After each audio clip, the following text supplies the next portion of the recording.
अस्सलाम वालेकुम, मेरा नाम फ़हीम महबूब है। मैं एक ACCA मेंबर हूँ और एक मल्टीनेशनल में काम कर रहा हूँ। एक्सेल, टैक्स और सैप की टीचिंग भी करता हूँ। आज का जो लेक्चर है इसमें हम सीखेंगे कि जो एडवांस सेल टैक्स है, यानी कि इनपुट टैक्स है या इंपोर्ट के टाइम पे हम जो टैक्स पे करते हैं, रिटर्न में जो सेल टैक्स रिटर्न में अंदर यानी कि इनपुट आ रहा होता है, उसको हमने मंथली बेसिस पे रिकनसाइल कैसे रखना है, यानी कि इमीडिएटली आफ्टर रिटर्न फाइलिंग हमने उसकी रिकनसलेशन कैसे करनी है। नॉर्मली स्टूडेंट्स के जो क्वेश्चन आते हैं या जो इंडस्ट्री के अंदर प्रैक्टिस फॉलो की जाती है, कुछ लोगों को इसका कॉन्सेप्ट नहीं है, लेकिन जिन लोगों को कॉन्सेप्ट है वो या तो उसको मंथली बेसिस पे रिकनसाइल नहीं कर रहे होते, या कुछ लोग ऐसे हैं जो उसको मंथली बेसिस पे रिकनसाइल कर रहे हैं लेकिन उसका जो लॉजिक है वो सम टाइम ठीक नहीं होता। तो जिसकी वजह से इशू क्या आता है कि जब आप रिटर्न फाइल करके, क्योंकि नॉर्मल जो टैक्स का जितना भी काम है जब आप उसको कर रहे होंगे तो उस टाइम तो गवर्नमेंट आपको नोटिस नहीं भेजेगी, तो कुछ देर के बाद उसके ऊपर एक नोटिस आता है कि आपका या तो ये टैक्स आपने कम पे किया है या आपका पेबल नहीं कर रहा होता है। तो वन फाइन डे वो आपको एक नोटिस रिसीव होगा और उसकी बेस पे अगर आप किसी कंपनी में काम कर रहे हैं तो फिर ऑब्वियस सी बात आपको उसमें टैक्स पे करना पड़ेगा। लेकिन अगर आप अपना काम कर रहे हैं तो फिर आपको फिर भी पेनल्टी यानी कि दोनों सूरतों में आपको पेनल्टी हो सकता है पे करनी पड़े। तो ये जो एक बड़ी सिंपल सा एक लॉजिकल फॉर्मेट है जिसको आप फॉलो करेंगे मंथली बेसिस पे, तो आपको जो डिफरेंसेस हैं वो मंथली बेसिस पे हाईलाइट हो जाएंगे और उसके ऊपर आप टाइमली एक्शन ले सकते हैं कि उसको हमने रिजॉल्व कैसे करना है। तो अगर फॉर एग्जांपल एक मंथ कोई चीज़ गलत हो गई है तो नेक्स्ट मंथ आप उसको ठीक कर सकते हैं, जिसकी वजह से जो एक्यूमुलेटेड फैक्ट है पेनल्टी का वो हो सकता है आपको ना फेस करना पड़े। तो अब ये जो एक आपके सामने एग्जांपल है, इसमें मैंने एक साइड पे मंथ लिखे हैं जो जुलाई से, यानी कि टैक्स ईयर 2020 की हम रिकन्सलेशन करेंगे। तो यहाँ पे आप देखें तो जुलाई से मैंने क्या किया है कि जुलाई से जून तक पूरा एक साल कंसीडर किया है, ठीक है। उसके बाद जो मैंने ये सबसे पहले, चूँकि रिटर्न के अंदर दो पोर्शन आ रहे होते हैं, एक इंपोर्ट का टैक्स होता है और एक होता है जो आप लोकल परचेज के ऊपर लेते हैं। तो नेक्स्ट ईयर जैसे हमने ऑलरेडी हमने बड़ी डिटेल से ये चीज़ें पढ़ ली हैं कि नेक्स्ट ए क्या होता है, नेक्स्ट बी क्या है, नेक्स्ट सी क्या है। तो मैं अभी ज्यूम ये करूँगा कि उन चीज़ों का आपको आइडिया है। अब नेक्स्ट ए में क्या होता है, जो लोकल हम परचेज़ करते हैं वो आ रही होती है, नेक्स्ट बी में होती है इंपोर्ट। तो मैंने जो ये फॉर्मेट बनाया है ये दोनों चीज़ों को कंसीडर करके बनाया है ताकि कहीं भी अगर डिफरेंस आए तो आपको टाइमली पता चले कि इंपोर्ट में डिफरेंस है या लोकल परचेज में है। तो अगर एक पोर्शन है इंपोर्ट का, यानी कि सबसे पहले इंपोर्ट है, तो इंपोर्ट के अंदर जो एडवांस सेल टैक्स आ रहा होगा नेक्स्ट बी के अंदर वो हमने लिखा। अब जो टैक्स दो तरह के होते हैं, इंपोर्ट सेक्शन 148 का जो लेक्चर था उसमें बड़ी डिटेल से हमने ये चीज़ें सीखी थी कि at the time of import हम दो तरह का टैक्स देते हैं, एक इनकम टैक्स होता है, एक सेल टैक्स होता है। सेल टैक्स के अंदर एक नॉर्मल टैक्स है जो कि 17% है, एक एडिशनल सेल टैक्स होता है 3% जो गवर्नमेंट हमें बाज़ चीज़ों के ऊपर at the time of import लेती है। तो ये वही चीज़ डिस्कस की हुई है कि जो नॉर्मल सेल टैक्स है उसका बैलेंस 4.4 मिलियन है और जो वैल्यू एडिशन है उसका बैलेंस है 3 लाख। तो टोटल जो बैलेंस है वो सारे का सारा एडजस्टेबल है और टोटल जो एडवांस सेल टैक्स का बैलेंस है वो 4.7 मिलियन है। उसके बाद लोकल परचेज है, उसके ऊपर जो बैलेंस आ रहा है वो अगर इस महीने फॉर एग्जांपल हम अज्यूम करें कि इस महीने हमने परचेज ही नहीं की तो इसके अंदर कोई बैलेंस नहीं है। तो ये टोटल इनपुट क्या होगा इन दोनों को जमा करने के बाद, यानी कि local purchase opening local purchase का, इंपोर्ट का और ड्यूरिंग द ईयर कोई इनपुट है तो वो हम उसको कंसीडर करेंगे कि ये टोटल इनपुट है। उसके बाद है बैलेंस एज पर STRN। अब ये जो बैलेंस क्या है, ये एज पर STRN क्या बैलेंस शो करेगा, अभी मैं आपको रिटर्न ओपन करके आपको दिखाऊंगा अभी कि ये कैसे कैसे रिकनसाइल करनी है। तो फॉर एग्जांपल इसी को पहले मंथ को रिकनसाइल, पहले असल में मैं फॉर्मेट आपको समझा रहा हूँ कि फॉर्मेट कैसे चल रहा है।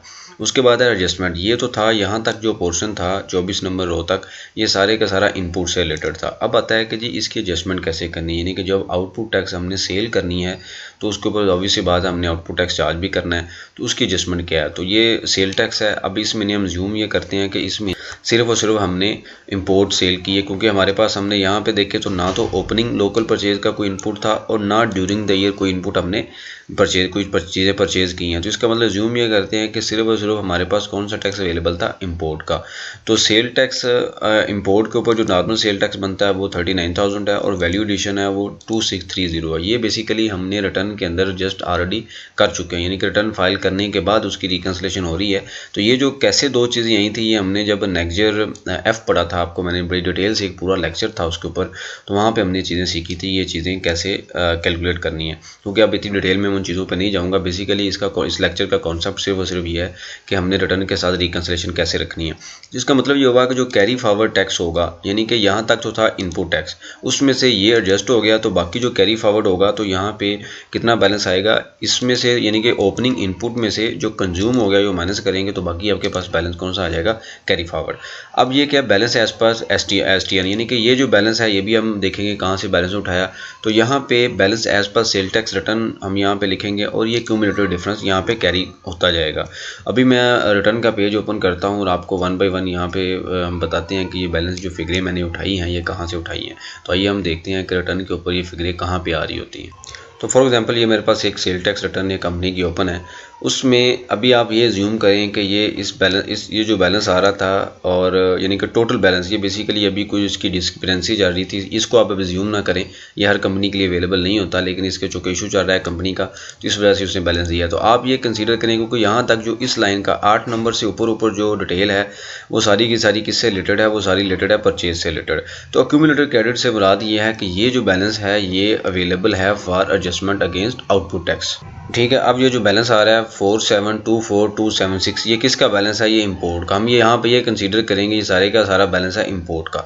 तो 4724,276 इंपोर्ट का बैलेंस है, उसके बाद ये आउटपुट टैक्स है। तो अब हमने एक जब सेल टैक्स का 5वां लेक्चर था उसमें हमने ये देखा था कि जिस केस में इनपुट टैक्स मोर देन है आउटपुट टैक्स तो 90% ऑफ द आउटपुट टैक्स जो है वो एडजस्ट होता है और 10% पेएबल है।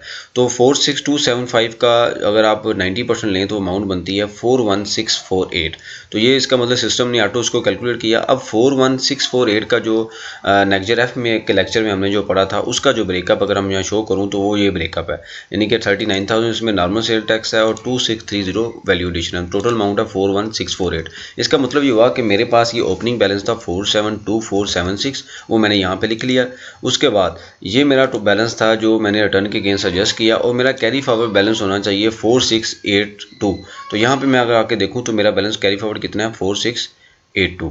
इसका मतलब ये हुआ कि हर महीने मैंने अपनी ये बैलेंस मैच करता जाऊंगा, तो जिसकी वजह से मेरी एक तो रिटर्न प्लस जो मेरा सिस्टम के अंदर बैलेंस आ रहा है, यानी कि एक तो रिटर्न चाह रहा है ना, दूसरा हम सॉफ्टवेयर में के साथ भी रिकनसाइल रखते हैं।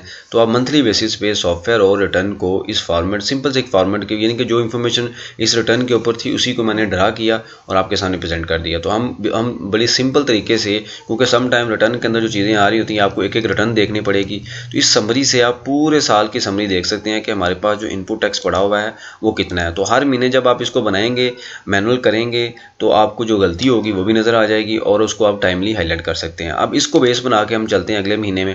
तो ओपनिंग बैलेंस कितना आ गया 4682, यानी कि ये जो क्लोजिंग बैलेंस था इसका यहाँ पे ये लिंक लगा हुआ है, ये ओपनिंग बैलेंस आ गया 4682 और ड्यूरिंग द ईयर इनपुट कितना है 119 मिलियन। यानी कि अब ये हम अगले महीने की रिटर्न ओपन करते हैं यहाँ से, तो ये आपके सामने ओपन है। ठीक है, इसमें अगर देखें जो पिछले महीने डिस्प्यूट आ रहा था अब 119 462 144 ये क्या आ गया इनपुट, यानी कि ओपनिंग बैलेंस। बेसिकली कुछ डिस्प्यूट था कंपनी का, ये नॉर्मली हर जगह पे नहीं होता, तो मैंने आप ये ज्यूम करें कि जी ओपनिंग बैलेंस था। उसके बाद ड्यूरिंग द ईयर कंपनी ने परचेज की 5.3 मिलियन की, यानी कि 27 मिलियन की परचेज थी, उसके ऊपर टैक्स था 5.3 मिलियन, तो ये ड्यूरिंग द ईयर इनपुट हो गया। तो टोटल इनपुट अवेलेबल कितना हो गया 129 मिलियन। ये कौन सा होगा इम्पोर्ट और दोनों को जमा करने के बाद। अब इसको आप मैच करेंगे, ये क्या होगा 129 458 670। उसके बाद अगला जो स्टेप है वो क्या है कि balance adjustment against output tax. तो एडजस्टमेंट अगेंस्ट आउटपुट टैक्स में कितनी वैल्यू आ रही है 1145953, तो ये वैल्यू आ गई 11145। इसमें आप सेपरेट कर देंगे कि इंपोर्ट का कितना था, वो ऑब्वियस सी बात है, जैसे हमने लेक्चर 5 और लेक्चर 8 जो लेक्चर एफ का था ये बेसिकली इंफॉर्मेशन लेक्चर एफ से आती है, तो वहाँ से हमने ऑलरेडी वहाँ पे लिखा था कि ये वैल्यू कैसे आती है। तो मैं इसलिए उस डिटेल पे नहीं जाऊँगा, तो मैं टोटल अमाउंट लिखता हूँ 1145। उसके बाद कैरी फॉरवर्ड मेरे पास टैक्स कितना होना चाहिए 128 मिलियन। तो मैं क्या करूंगा यहाँ पे आके देखूंगा तो 128 312 717। इसका मतलब ये होगा कि सिंपल सी इस शीट से लॉजिकल शीट के साथ आपने अपनी रिटर्न और इसी तरह आप अपने सिस्टम के बैलेंस के साथ मैच, क्योंकि ये जो बैलेंस है आपके सिस्टम के अंदर जो बैलेंस है जो रिटर्न का बैलेंस ये दोनों मैच होने चाहिए, क्योंकि ये अगर आप इसको हर महीने मैच लेके चलेंगे तो जब इन फ्यूचर सब्सिक्वेंट आपको कोई भी नोटिस रिसीव भी होता है तो within no time just आप इस शीट को देखेंगे और उसका रिप्लाई बना लेंगे। ठीक है, नेक्स्ट लेक्चर में हम सीखेंगे, अगर काफ़ी स्टूडेंट स्टूडेंट के क्वेश्चन आ रहे हैं कि जी how to made financial statement, उसके जो लेक्चर्स हैं, क्योंकि पहले मैंने कुछ देर पहले क्लासें स्टार्ट की थी, ड्यू टू सम रीज़न मैंने उसको कंटिन्यू नहीं कर सका। तो अब मैं आजकल मैं उसके ऊपर दोबारा लेक्चर एक बनाऊंगा फाइनेंशियल स्टेटमेंट के ऊपर, प्लस एक डैशबोर्ड है, जो प्रोडक्ट डैशबोर्ड्स हैं जो मंथली बेस पर मैनेजमेंट को देने हैं, क्योंकि ये कुछ इस तरह की स्किल्स होती हैं जो आपको सुपीरियर करती हैं।